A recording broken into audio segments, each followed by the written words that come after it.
시작. 나의 기대 그분의 기대. 예, 나의 기대, 그분의 기대라고 하는 제목으로 말씀을 나누고자 합니다. 오늘은요, 종료주일에서 특별히 마태복음 21장 1절부터 11절까지 말씀을 가지고 나의 기대, 누구의 기대? 나의 기대, 그분의 기대라고 하는 제목으로 같이 말씀을 나누고자 합니다. 예수님이 십자가에 돌아가시기 위해 오늘 예루살렘으로 들어가시면서요, 그곳에서 마지막 일주일을 보내셨습니다. 그래서 오늘 교회에서는요, 종료주일로 또 모든 교회력에 맞춰서 종료주일로 모든 교회가 그 하나님 앞에 예배를 드립니다. 그리고 나서 내일부터 시작되는 한 주간을 우리가 고난주간이다라고 이야기를 합니다. 예수님은 그 마지막 일주일을 고난을 향해서 서서히 걸어가시고요. 그리고 금요일날 십자가에 못 박히시고 예수님께서 금요일날 돌아가셨습니다. 그리고 나서 3일 동안 무덤에 머물러 계시다가 예수님께서 부활하셨죠. 매년 우리들은 이 사순절을 보내고 고난주간을 맞이하고 그리고 우리는 부활절을 맞이합니다. 이것이 바로 교회에서 행하는 우리들의 가장 중요한 예배 중에 하나입니다. 예수님이 고난을 당하시고 그리고 예수님이 부활하시지 아니했다면 우리는 여기서 모여서 예배 드릴 필요가 없습니다. 왜요? 예수님께서는 죽음을 맞이하셨지만 그 죽음 끝에서는 부활이라고 하는 소망을 우리들에게 주셨기 때문에 내가 그 길을 갔더니 너희들도 그 길로 따라오라. 그러면 너희들도 살 수 있다라고 하는 그 소망을 우리들에게 주셨기 때문에 우리가 오늘도 이렇게 모여서 하나님 앞에 예배드리는 이유가 바로 우리들 가운데 부활 소망이 있기 때문에 그런 줄 믿습니다. 부활이 뒤에는요, 고난이 있어야 되고 그 고난 뒤에 죽음이 있어야 되고 그 죽음 후에 분명히 우리들에게 부활이라고 하는 그 소망을 우리들에게 주셨다라고 하는 것을 오늘 꼭 기억하실 수 있기를 바랍니다.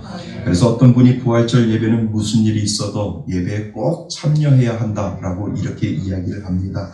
왜냐고 물어봤더니 실컷 교회 다니면서 죽어 살다가 다시 살지 못하면 무슨 소용이 있느냐 이렇게 말씀을 하세요. 그래서 죽으면 죽었지 부활절 예배는 꼭 참석해야 한다라고 말씀을 하십니다. 맞습니다. 우리가 죽어있는 이유는 바로 부활을 소망하기 때문에 그런 것이고 그래서 우리가 부활절을 참 귀중하게 여기는 이유가 바로 거기에 있습니다. 우리는 죽습니다. 그렇지만 세상 사람들은 그 죽음으로 다 끝난 것이라고 생각하지만 우리는 그 죽음이 시작임을 예수님께서 우리들에게 이 땅에 오셔서 그것을 우리들에게 선포해 주신 줄 믿습니다. 그래서 그 부활의 소망이 저에게도 있고 여러분들에게도 있게 되는 줄 믿습니다. 예수님이 예루살렘에 입성하실 때 많은 군중들이 환영을 했습니다.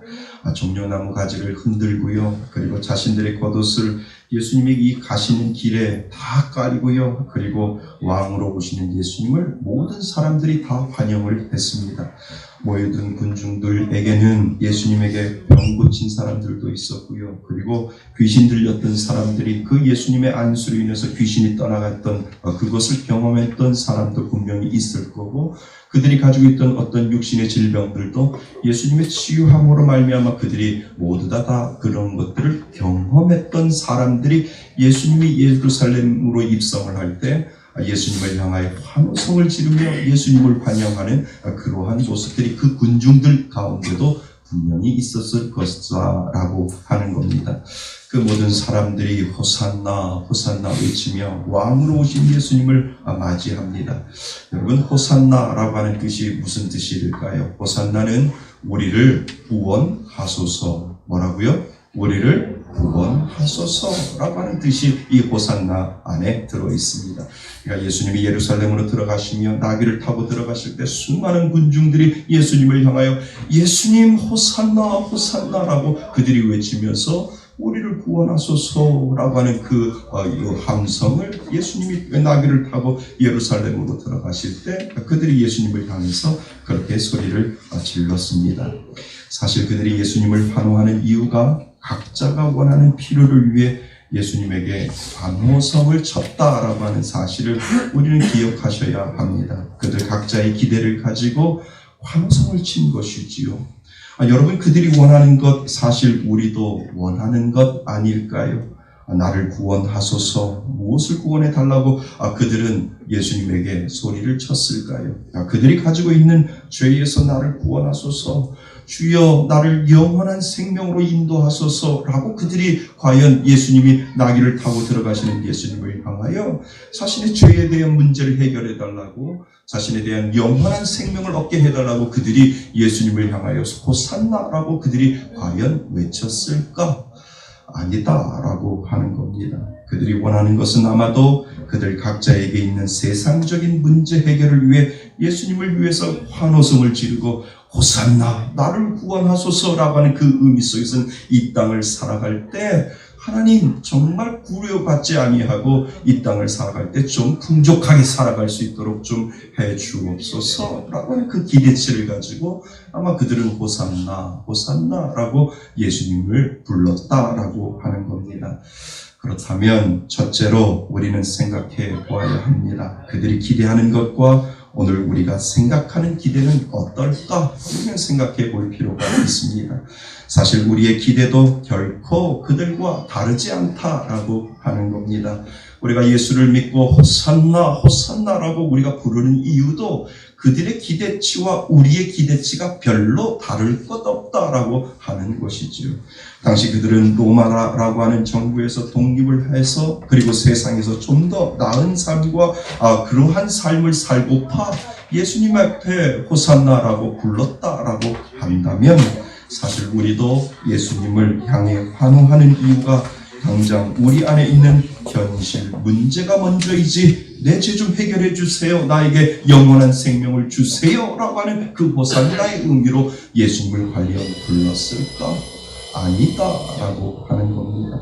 사업과 자녀 그리고 모든 육적인 문제에서 좀 더 나은 삶을 살기 위해 우리도 그렇게 예수님을 향해 환호성을 지르는 사람 군중들 중에 한 사람이었다라고 하는 겁니다.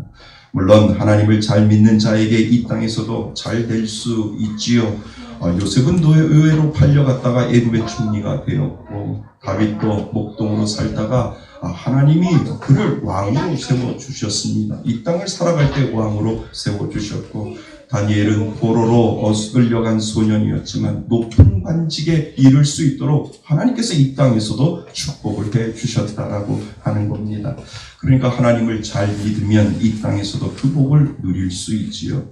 하나님은 이런 것들을 구하지 말라라고 말씀하시지 않았습니다. 이런 것도 구하라라고 하나님께서 분명히 우리들에게 말씀하셨습니다. 그런데 바른 것 하나만 구하면 다 얻을 수 있다라고 하나님께서는 성경을 통해서 우리들에게 말씀하고 계신다라고 하는 겁니다. 아브라함은 하나님 한 분만 바라보고 그 모든 것들을 다 포기하고 하나님만을 바라보고 나갔더니 그 모든 것이 그에게 다 들어온 것을 우리는 알게 됩니다. 그에게 자녀를 주셨고요. 그에게 땅을 주셨고 그가 이 땅을 살아갈 때 하나님이 부어주시는 축복을 아브라함은 이 땅에서도 다 받았다라고 하는 것을 우리는 알게 됩니다. 그러니까 호산나 호산나 나를 구원하소서, 그들의 기대와 나의 기대는 다를 것이 없다라고 하는 사실을 먼저 우리는 기억해야 됩니다. 그리고 나서 우리는 두 번째로 넘어가야 하는데, 그렇다면 예수님의 기대는 무엇일까? 우리는 살펴보아야 됩니다. 예수님의 예루살렘 성으로 나귀를 타고 들어가는데 과연 예수님 안에 가지고 있었던 그 기대는 무엇인가? 과연 그 기대가 우리의 기대와 똑같은가? 아니겠지요. 그러면 우리는 먼저 그 예수님의 기대는 무엇일까를 우리는 생각해 볼 필요가 있습니다. 예수님이 예루살렘으로 입성하시는 이유는요, 그들이 생각하는 왕으로 즉위하기 위해서인가요?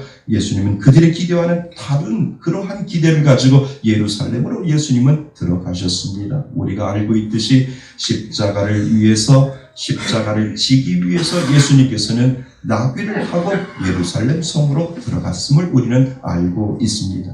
아무리 호산나 열광을 해도 예수님은 그들의 기대와는 다른 기대를 가지고 있었다라고 하는 사실입니다. 그러니까 우리가 생각하는 그 기대하고 전혀 다르게 예수님은 자신이 가지고 있는 그 기대를 가지고 예수님은 말없이 그 예루살렘 성으로 나귀를 타고 들어가셨다라고 하는 겁니다. 그러니까 예수님이 가지고 있었던 그 기대는 무엇인가를 우리는 더 살펴보아야 합니다. 사실 예수님은요, 하나님이 원하시는 기대를 이루기 위해서 예루살렘으로 예수님은 걸어가셨다라고 하는 것이죠. 사람들의 기대와 예수님의 기대는 달랐습니다. 여러분, 기대가 다르면요, 차이가 나요. 그리고 나서 차이가 나면 결국은 등을 돌리게 되는 것이죠. 기대가 다르니까 며칠이 못 되어서 그렇게 열광했던 그들이 예수님에게서 등을 돌리지요. 뭐라고 등을 돌립니까? 예수를 십자가에 못 박으라 라고 이야기를 합니다. 그러니까 기대치가 달라지면은 차이가 나고 차이가 나면 결국은 등을 돌리고 있는 모습을 우리는 보게 됩니다.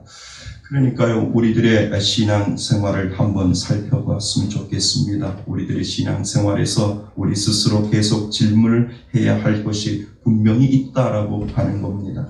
내가 바라보는 기대와 그리고 하나님이 나에게 주시려는 기대가 같은 것인가? 라고 하는 것을 우리가 늘 신앙생활을 하면서 우리는 이 기대를 생각을 해 보아야 된다는 겁니다. 내가 바라보는 기대가 있습니다. 그리고 하나님이 나에게 주시려고 하는 기대가 있습니다. 그러면 내가 가지고 있는 이 기대와 하나님이 나에게 원하시는 기대가 같으면 좋은데 다르면 차이가 나고 차이가 나면 결국은 그 하나님 앞에 서운한 감정이 내 마음속에 있어서 그 하나님 앞에 우리가 등을 돌릴 때가 분명히 우리도 있다라고 하는 겁니다. 어쩌면 예수님을 향해서 십자가에 못 박으라고 내가 원하는 기대치가 아니라고 우리는 이야기할 수 있다라고 하는 겁니다. 우리는 내가 원하는 대로 해주시기를 기도하고 기대하다가 내가 원하는 대로 일들이 이루어지지 아니하면 우리도 곧바로 마음을 돌려 하나님 앞에 원망하고 우리도 불평할 때가 분명히 있었다라고 하는 것이죠. 어쩌면 우리도 마음속에 예수님을 못 박으라고 우리가 소리칠 수도 있었다라고 하는 겁니다. 어쩌면 이 억울하고 내가 원하는 대로 되어지지 아니하는 그 기대치 때문에 예수님 나 싫어요. 이 부분에 대해서 예수님은 분명히 내가 기도했는데 내 기대치에 안 맞게 예수님은 다른 결과를 나한테 보여주셨는데요. 예수님 미워요. 예수님 싫어요. 라고 우리는 때로는 우리 마음속으로 예수님을 못 박지 않았는가 라고 하는 것을 우리들에게 가르쳐주고 있습니다. 여러분, 사실 예수님도 갈등하셨습니다. 예수님의 하나님의 기대를 맞춰드리기 위하여 하나님의 뜻을 이루기 위해서 하지만 할 수만 있으면 이 잔을 나에게서 지나가게 해달라고 예수님도 그렇게 기도하셨습니다. 신앙생활을 하다 보면 갈등이 있습니다. 갈등의 내용만 다를 뿐이지 갈등은 누구에게나 존재합니다. 그래서 신앙이 있는 사람이건 없는 사람이건 이건 이왕이면 누구나 편한 길을 위해서 기도를 하지요. 그래서 우리의 기도가 하나님 할 수만 있으면 우리에게 평안을 주세요. 평강의 길을 갈 수 있도록 하나님 주세요. 라고 하는 것이 우리들의 기도 제목 아니겠습니까? 그런데 어떤 사람은 평탄한 길이 아니라 어려운 길을 선택하고 사는 사람이 있습니다. 그래서 어떤 사람들은 그 사람들을 보면서 왜 굳이 저렇게 힘들게 살아가야 하지? 라고 질문을 던질 수도 있습니다. 다른 길도 있는데 왜 꼭 저렇게 살아가야 하는지에 대한 궁금증과 참 미련한 사람이다 라고 이야기하는 사람들도 분명히 있다라고 하는 것이죠. 저의 먼 친척 중에 한 분은 아직도 저를 이해하지 못합니다. 늘 저를 보면 멀쩡하게 생겨가지고 예수를 믿는다라고 저에게 늘 손가락질을 하고 계십니다. 고작 예수 공부하려고 10년이나 인생을 허비하면서 영국에 가서 공부하고 오냐? 예수 믿으려고 그렇게 10년 동안 너는 그렇게 예수 공부하려고 그렇게 10년 동안 인생을 허비하면서 그렇게 네 인생을 사냐? 라고 하는 그 이야기를 저에게 합니다.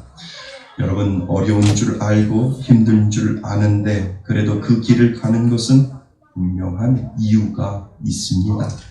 그 삶이 고통스러운 삶일 줄 알지만 그 삶을 걷기로 작정한 것은 분명한 그 가운데 이유가 있기 때문에 아닐까요? 예수님도 분명 고민하시고 갈등하셨습니다. 그러나 예수님마저도 피하고 싶었던 길을 선택할 때는 그만한 이유가 분명히 예수님 가운데 있기 때문에 예수님은 그 길을 선택하시고 그 길을 분명히 예수님은 가셨다라고 하는 겁니다. 여러분, 그 차이가 무엇일까요? 다른 사람들은 어렵다라고 생각을 하는데 근데 분명히 그 이유를 가지고 예수님은 그 길을 가셨다라고 한다면, 여러분들이 신앙생활을 하는 건 남들처럼 편하게 주일이면 좀 쉬고 싶고 편안하게 드라마도 보고 싶고 편안하게 좀 배를 깔고 좀 누워서 잠도 자고 싶은데 왜 굳이 주일날 아침이면 눈을 비비고 이곳에 와서 내가 하나님 앞에 예배를 드리는 그것이 무엇일까? 그 분명한 이유가 있는 것이죠. 그 분명한 이유 때문에 저희들이 이곳에 왔고 이곳에서 하나님 앞에 예배드리는 이유가 분명히 거기에 있다라고 하는 것입니다. 여러분, 그 차이가 무엇일까요? 그것은 바로 가치 기준이라고 하는 겁니다. 가치, 어떠한 것에 내가 가치를 두고 살아가느냐, 내가 어떠한 것에 그 가치의 기준을 두고 살아가느냐라고 하는 이 가치 기준이 그 사람을 만들어가고 있는 것이죠. 성경에 보면 예수님의 모든 선택과 결정은 언제나 한 방향으로 예수님은 가고 있는 것을 우리는 보게 됩니다. 일이 어려우냐, 어렵지 않느냐가 아니에요. 일이 힘든 길인가, 힘든 길이 아닌가, 그것이 문제가 아니라고 하는 것이죠. 예수님에게 있어서 그것은 선택의 기준이 아니었다라고 하는 겁니다. 내가 어느 방향으로 살아가야 되느냐가 예수님의 선택의 결정 기준이었다라고 하는 겁니다. 힘들어도 가야 될 선택의 길이라면 예수님은 그 길을 가셨고, 어려운 길이라도 이것이 선택의 길이라면 가야 된다라고 예수님은 생각을 했다라고 하는 겁니다. 이것이 어려운 길이냐 아니냐가 아니고, 이것이 쉬운 길이냐 아니냐가 아니고, 이것이 정말 가야 될 길이라면 나는 어려워도 가야 되고 힘들어도 가야 되고 고난 가운데 있다 할지라도 가야 된다라고 하는 그 선택의 기준을 예수님은 가지고 계셨다라고 하는 겁니다. 예루살렘으로 올라가시는 예수님, 죽임을 당할 것을 아시면서 왜 굳이 올라가셔야 하셨을까? 분명한 이유가 그 가운데 있는 것이죠. 그러니까 예수님이 어떤 결정을 하실 때는 중요한 기준이 그 안에 있음을 우리는 알 수 있습니다. 내가 어떻게 해야만 하나님의 약속의 말씀이 나를 통하여 이루어질까라고 하는 그 기준을 예수님은 늘 성경을 통해서 우리들에게 가르쳐 주셨고, 예수님의 그 한 방향을 위해서 끝까지 예수님은 성경을 통해서 우리들에게 그 방향으로 가시는 것을 우리는 알게 됩니다. 그러니까 내가 어떻게 해야만 하나님의 약속의 말씀이 나를 통해서 이루어질까라고 하는 그 방향을 선택을 하고 예수님은 그 방향을 향해서 걸어가셨다라고 하는 겁니다.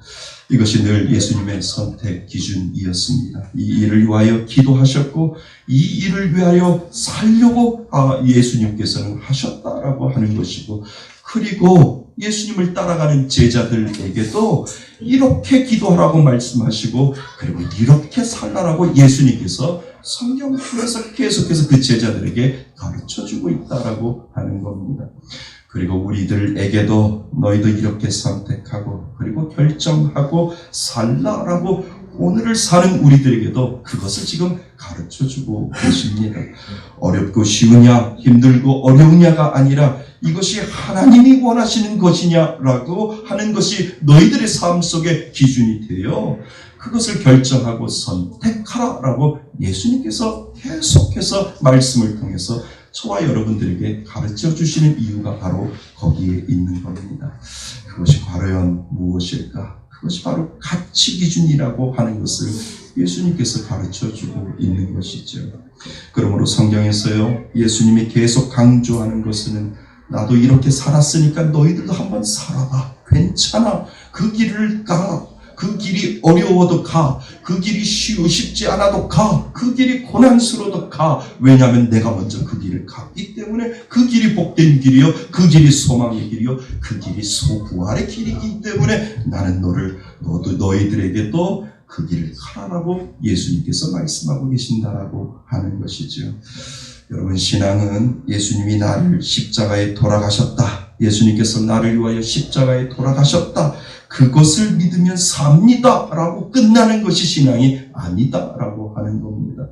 그것을 믿었다면 예수님처럼 그 방향으로 살라라고 하는 것이 신앙이라고 하는 겁니다. 그것이 온전한 믿음이다 라고 우리들에게 계속해서 예수님이 가르쳐 주시죠. 십자가에 못 박혀 주신 예수님을 믿으십니까? 아멘! 그것으로 끝나는 것이 아니라, 그렇다면 그 삶을 살아내도록 너가 그 방향으로 살아가라라고 하는 것이 신앙이고, 그것이 믿음이다 라고 하는 것을 예수님께서는 계속해서 말씀을 통해서 우리들에게 가르쳐 주시는 이유가 바로 거기에 있는 것이죠. 예수님은 하나님의 뜻을 이루기 위해 갈등하시고 고민하셨지만, 그러나 하나님이 원하시는 길이라면 그곳을 향해 예루살렘을 향하여 입성하신 것을 우리들에게 몸소 오늘 보여주셨습니다. 여러분, 하나님의 뜻이 이루어지기 위하여 힘들어도 그 길을 선택하는 것, 그것이 바로 믿음인 줄 믿습니다. 기쁘냐? 기쁘지 않을 수 있습니다. 원하냐? 원하지 않을 수도 있습니다. 즐거우냐? 즐겁지 않을 수도 있습니다. 쉬우냐? 쉽지 않을 수 있습니다. 그래도 그 길을 선택하는 것은 그만큼 가치가 있기 때문인 줄 믿습니다.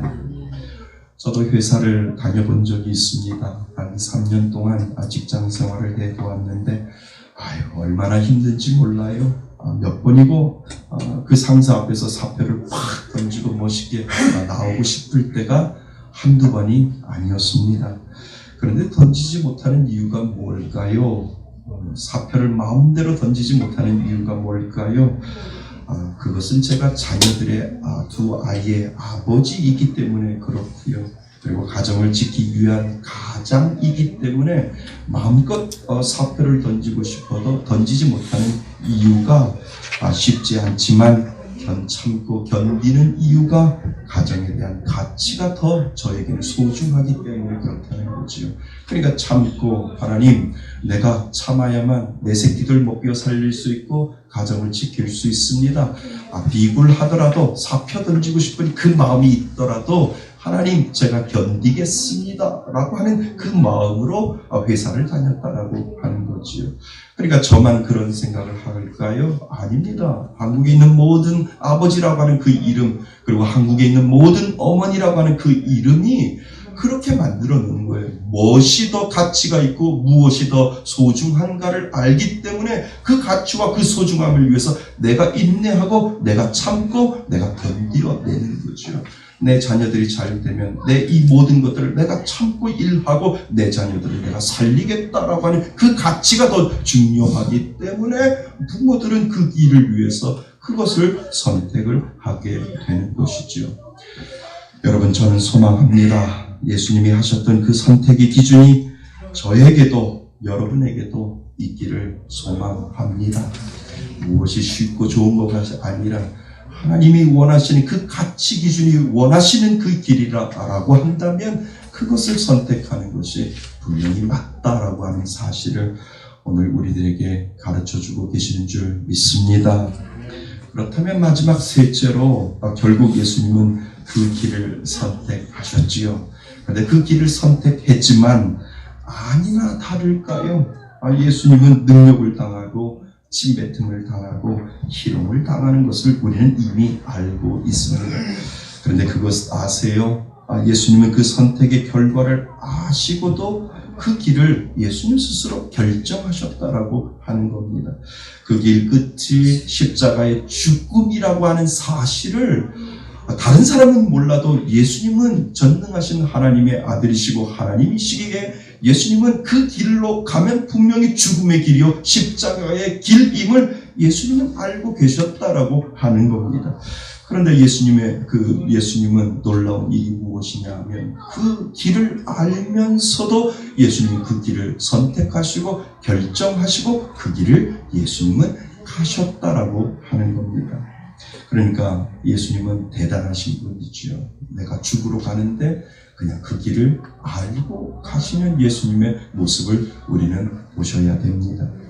근데 여러분, 참 감사한 것은요, 예수님은 우리에게는요, 우리가 선택하는 그 결과를 우리가 이 땅을 살아갈 때 감춰주셨어요. 예수님은 그 길을 알고 계셨지만 믿는 우리들에게는 우리가 선택하고 결정하는 그 마지막 끝을 예수님은 살짝 감춰주셨다라고 하는 겁니다. 그러니까 만약 예수님처럼 그 결과를 알고 우리가 선택하면 우리가 사는 것이 힘들까봐 또 모르게 감춰주시고 그 대신 우리들에게 주신 것이 있는데 그것이 무엇이냐면 믿음이라고 하는 것을 주셨다라고 합니다.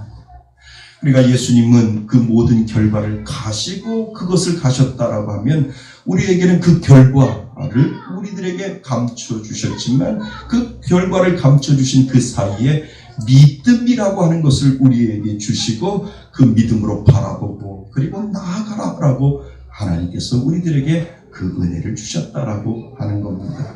여러분, 우리가 선택하는 그 길이 어쩌면 모르기 때문에 오늘이라고 하는 이 희망을 우리는 놓지 않고 있는 것입니다. 오늘을 견뎌내게 만들어 놓으셨다라고 하는 것이죠. 모릅니다. 만약 예수님처럼 안다면 우리가 그 길을 가겠는가? 죽으러 간다라고 한다면 설마 우리가 믿는 우리가 예수님보다도 못한 우리가 그 길을 과연 가겠는가라고 하는 것이죠. 우리는 모르기 때문에 희망을 가지고 하나님을 선택하고 그리고 오늘을 견뎌내는지도 모릅니다. 하지만 여러분, 믿음이 우리를 지탱해 주기 때문에 그 믿음을 향해 오늘을 우리는 걸어가는 줄 믿습니다. 예수님은 아시면서 그 길을 선택하셨지만 예수님이 우리에게 주신 은혜는 나는 알지만 너는 오늘이라는 희망을 가지고 믿음으로 걸어가라 라고 저와 여러분들에게 말씀하신 줄 믿습니다. 그리고 더 나아가 예수님은 말씀하시지요. 내가 그 길을 먼저 갔다고. 그리고 그 길을 만들어 놓았으니 걱정하지 말고 나를 밟고 그 나의 등을 업고 그리고 그 길을 힘껏 걸어가라 라고 예수님께서는 저와 여러분들에게 말씀하신다는 겁니다. 여러분, 오늘 믿음으로 선택하고 주님을 바라보고 그리고 견디는 것, 그것이 바로 진짜 신앙인 줄 믿습니다. 우리에게 잠깐의 힘든 일도 있겠고 잠깐의 어려운 일도 분명 있을 것이고 잠깐의 슬픈 일도 있겠지만 결국 그 길 위에 분명 예수님은 영원한 기쁨과 안식을 저와 여러분들에게 분명히 주실 줄 믿습니다. 여러분, 우리가 하나님의 뜻을 따라 하나님의 뜻을 이루기 위하여 그분을 선택할 때 그 길 끝에는 부활이라고 하는 그 소망, 예수님이 우리들에게 먼저 보여주셨기 때문에 우리들의 그 마지막 끝은 분명히 희망이고 소망이고 부활의 은혜가 분명히 있는 줄 믿습니다. 사랑하는 성도 여러분, 신앙은 나의 기대를 벗어나 그분의 기대를 따라 사는 것입니다. 희망이라는 믿음을 가지고 하나님의 뜻을 이루기 위하여 선택하고 결정하는 것입니다. 이 땅에서 잠깐의 어려움은 하나님이 주시는 소망, 그 희망에 비해 전혀 비교할 수 없기에 우리는 오늘을 견디어내는 줄 믿습니다. 하나님이 원하시는 그 기대를 향해 한 걸음 한 걸음 믿음으로 걸어가시는 저와 여러분이 되시기를 주님의 이름으로 축원드립니다. 오늘 주시는 말씀을 가지고 우리 한번